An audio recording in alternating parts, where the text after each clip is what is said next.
terindikasi bahwa itu datang dari kelompok yang terorganisir dan terlatih, karena memang sekuens peristiwanya itu sangat rapi begitu dan tertata. Misalnya adalah soal munculnya daftar nama orang-orang yang diduga dukun santet lengkap dengan alamat-alamatnya begitu.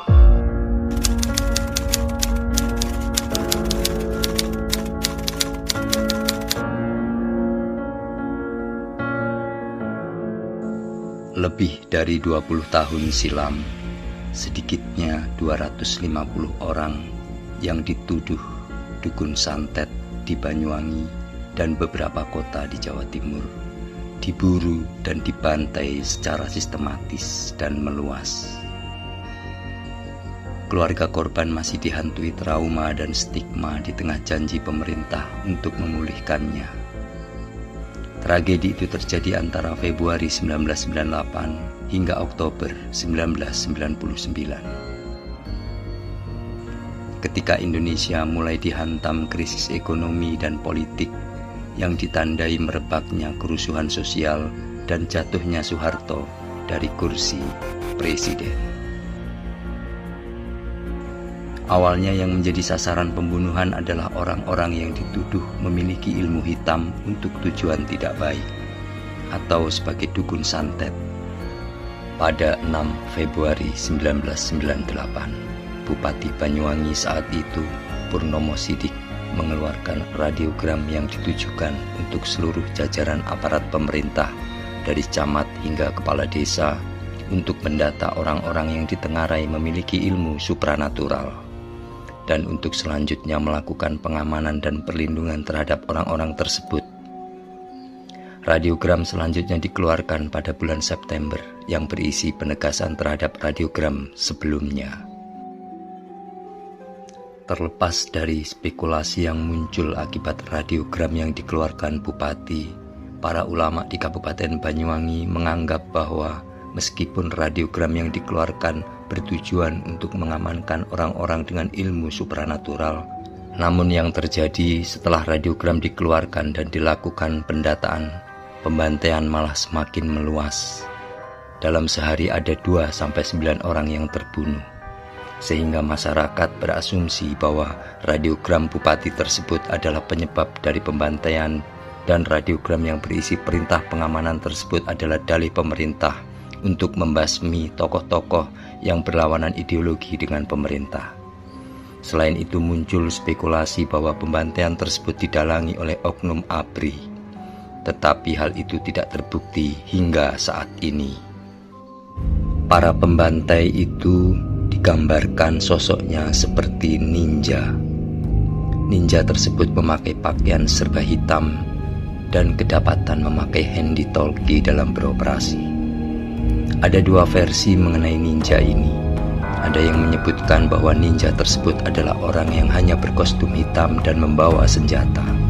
Sedangkan yang lain menceritakan bahwa sosok ninja yang mereka lihat adalah seperti ninja dalam film-film di Jepang. Mereka mampu bergerak ringan, melompat dari sisi ke sisi yang lain. Sesuatu hal yang tak mungkin bisa dilakukan oleh manusia biasa. Mereka sangat terlatih dan sistematis. Saat itu yang terjadi adalah listrik tiba-tiba mati dan sesaat kemudian terdapat seseorang yang sudah meninggal karena dibunuh. Keadaan mayat pada saat itu ada yang sudah terpotong-potong, patah tulang, ataupun kepala yang hancur. Dan ketika jumlah orang-orang tidak bersalah yang dihabisi terus bertambah, sasaran pun mulai meluas. Tak hanya orang-orang yang dituding sebagai dukun santet saja, tetapi orang-orang yang disebut sebagai guru agama, pengidap gangguan mental, serta orang-orang sipil biasa ikut dibunuh dengan kejam. Teror pembantaian yang diawali di Banyuwangi lalu menyebar ke Jember, Bondowoso, Situbondo, Pasuruan, Malang, hingga Pulau Madura. Ketakutan, ketegangan, kepanikan, dan saling curiga yang makin meluas di masyarakat melahirkan berbagai isu menyeramkan. Demikian berbagai laporan media kala itu. Pemberitaan media massa saat itu menyebut kehadiran para terduga pelaku yang digambarkan terlatih, bergerak cepat, dapat menghilang, serta mirip ninja. Dan ketika gonjang-ganjing politik di tingkat nasional belum sepenuhnya normal, sebagian tersangka pelaku pembunuhan di lapangan, terutama di wilayah Banyuwangi, diadili dan dijatuhi hukuman pidana. Namun upaya hukum ini disebut tidak menyentuh teka-teki yang menjadi pertanyaan di masyarakat, yaitu siapa aktor utama di baliknya. Suara-suara yang menuntut agar motif besar di balik teror rentetan pembunuhan ini diselidiki terus disuarakan. Tapi agaknya terlambat karena kendala politik dan teknis hukum.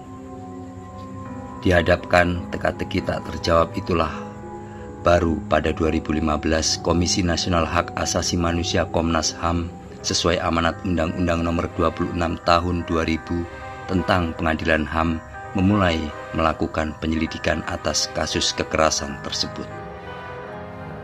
Komnas HAM dalam kesimpulan penyelidikannya menyatakan ada terduga aktor yang melakukan propaganda, penggalangan untuk menggerakkan massa untuk membunuh. Mereka juga menemukan adanya pola, diawali prakondisi, terungkap adanya pendataan yang menghasilkan daftar nama, sehingga membuat eskalasi dan keresahan masyarakat.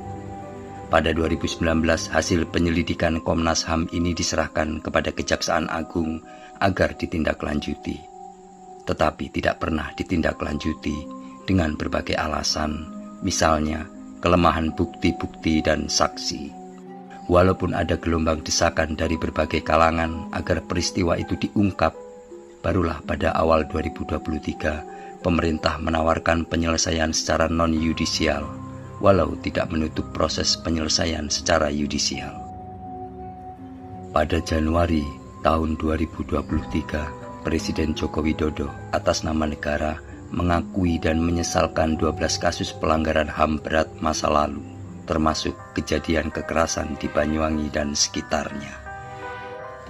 Pemerintah kemudian berjanji menyelesaikan secara non-yudisial kasus-kasus tersebut, antara lain dengan merehabilitasi dan memulihkan nama baik korban dan keluarganya. Sampai awal Mei tahun 2023, janji pemerintah itu belum menemukan bentuk konkretnya, kecuali menyatakan bahwa kebijakan itu akan resmi diluncurkan pada Juni 2023. Bagaimana reaksi dan tanggapan keluarga korban yang anggota keluarganya dulu dibunuh karena dituduh sebagai dukun santet atas kebijakan pemerintah tersebut? Apa yang mereka saksikan dan bagaimana mereka melalui tragedi itu selama lebih dari 20 tahun?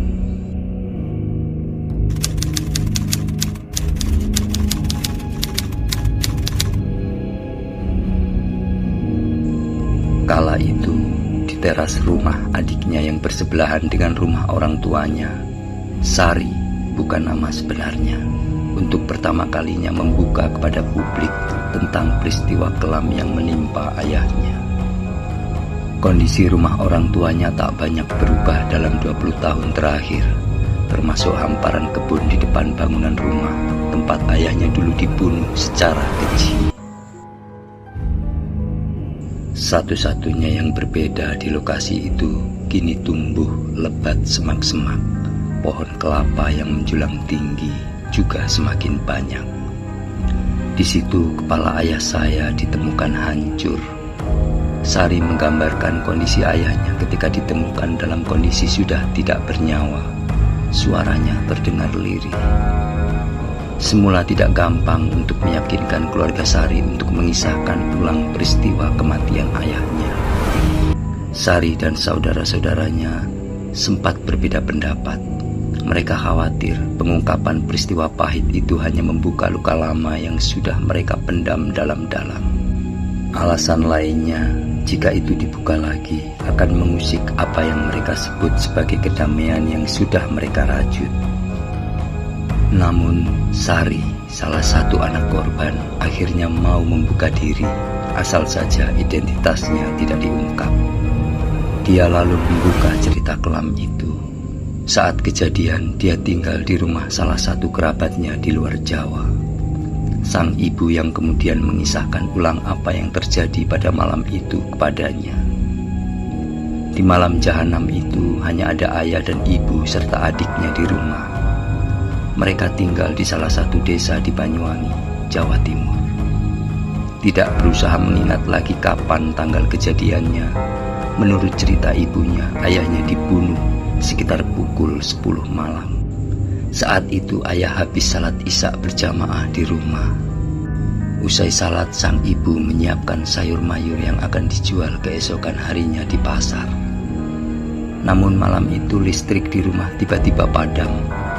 Ayahnya pun keluar rumah untuk mengecek meteran listrik yang dititipkan di rumah tetangga. Kejadian mati lampu itu berlangsung 3 kali. Dan malam itu ibunya melihat ada keanehan. Ada seorang pria berdiri di kebun di dekat rumahnya saat ayahnya menghidupkan meteran. Ibu sempat curiga. Orang itu lalu ditanya dan dia bilang sedang mencari ayam yang hilang. Ternyata ngasih tanda silang, ungkap Sari. Ketika menjelaskan hal itu, Sari menunjuk satu pohon kelapa yang terdapat bekas goresan tanda silang yang mulai memudar. Belakangan, hasil penyelidikan Komnas HAM menyebut tanda silang tersebut merupakan lokasi kediaman orang yang harus dihabisi. Kecurigaan itu terjawab ketika lampu padam ketiga kalinya. Ketika ayahnya hendak menghidupkan lampu, dari dalam rumah Ibu Sari mendengar ayahnya menanyakan identitas pelaku. Tapi lantaran dicekam ketakutan luar biasa, ibu dan adiknya memilih tidak keluar dari rumah. Dia dikeroyok oleh sejumlah orang, lalu terdengar jeritan dan teriakan. Ibu kami tidak berani keluar rumah sampai pagi hari. Panik, kakinya lemas, ungkap Sari. Keesokan harinya, jasad sang ayah ditemukan meninggal dunia dan tergeletak dalam kondisi mengenaskan di kebun. Peristiwa keji ini membuat sang ibu dan anak-anaknya syok, marah, dan larut dalam kesedihan mendalam. Mereka tidak tahu alasan kenapa ayahnya dibunuh. Sampai akhirnya ada informasi yang menyebut bahwa ayahnya adalah sosok dukun santet yang harus dihabisi. Tuduhan itu sangat menyakitkan bagi Sari dan keluarga. Meski bukan istilah baru, cap seperti itu sangat asing bagi keluarga maupun lingkungannya. Sebelum ayah meninggal, tak ada sebutan dukun santet pada diri ayahnya, ungkap Sari. Sari menyebut almarhum ayahnya adalah sosok yang rajin beribadah dan baik hati. Tapi fitnah terhadap ayahnya itu terus dihidup-hidupkan, seolah-olah dia layak dibunuh karena cap sebagai tukang santet. Inilah yang membuat Sari geram sampai sekarang. Dari cerita ibunya, hanya ada satu perseteruan mendiang ayahnya dengan temannya yang terjadi di masjid. Namun itu sama sekali tak terkait dengan santet. Dia menyebut ayahnya cukup agamis untuk ukuran orang-orang desa kebanyakan. Bapakku itu pengurus Nahdlatul Ulama, NU, kata Sari. Sepengetahuannya, sehari-hari ayahnya tidak menunjukkan kebiasaan aneh yang mengarah sebagai apa yang disebut sebagai tukang santet. Rumahnya yang berjarak tak jauh dari masjid juga bebas dimasuki teman-teman sebayanya. Apabila orang tuanya memiliki ilmu hitam, tentu ada bagian di dalam rumah yang dirahasiakan dan tidak semua orang boleh masuk. Sari mencoba mengemukakan logika. Setelah 2 dekade berlalu, apa yang melatari peristiwa pembunuhan ayahnya masih menyisakan trauma. Karena tuduhan yang diarahkan kepada mendiang ayahnya itu, Sari dan keluarganya mengaku stigma cap dukun santet itu tak kunjung hilang. Inilah yang memupuk rasa sakit yang tak kunjung sembuh, walau dia dan saudara-saudaranya berusaha untuk mengenyahkannya. Dari cerita ibunya, sejak pembunuhan sadis ayahnya, kondisi keluarga berubah drastis. Rasa sedih, marah, rendah diri, dan kecewa pun berkecamuk menjadi satu selama bertahun-tahun. Terlebih demikian penilaian Sari, pemerintah dianggapnya seperti abai dengan apa yang mereka alami. Bahkan dia memiliki kesan otoritas hukum saat itu membiarkan apa yang disebutnya sebagai pelaku bebas berkeliaran. Aparat keamanan yang seharusnya menyelidiki kematian ayahnya dianggapnya tidak pernah terjadi. Kalau menyalahkan, ya menyalahkan pemerintah. Kenapa tidak diusut sampai tuntas? Ungkap Sari. Di tengah kenyataan seperti itulah Sari, ibunya serta saudara-saudaranya selama lebih dari 20 tahun berjibaku untuk berdamai dengan kenyataan tanpa kehadiran pemerintah. Ketika Presiden Joko Widodo akhirnya berinisiatif mengakui, menyesalkan dan berjanji memberikan rehabilitasi kepada korban kasus dukun santet dan 11 kasus pelanggaran HAM berat lainnya di masa lalu, Sari mengaku ketidakpuasan itu belum sepenuhnya tergantikan. Namun di sisi lain Sari masih menaruh harapan keputusan pemerintah itu dapat mengembalikan nama baik sang ayah yang selama ini ternoda stigma dukun santet bisa dibersihkan seperti sedia kala. Saya tidak puas, ujarnya. Namun dia berharap putusan pemerintah itu minimal nama baik ayahnya dapat dipulihkan.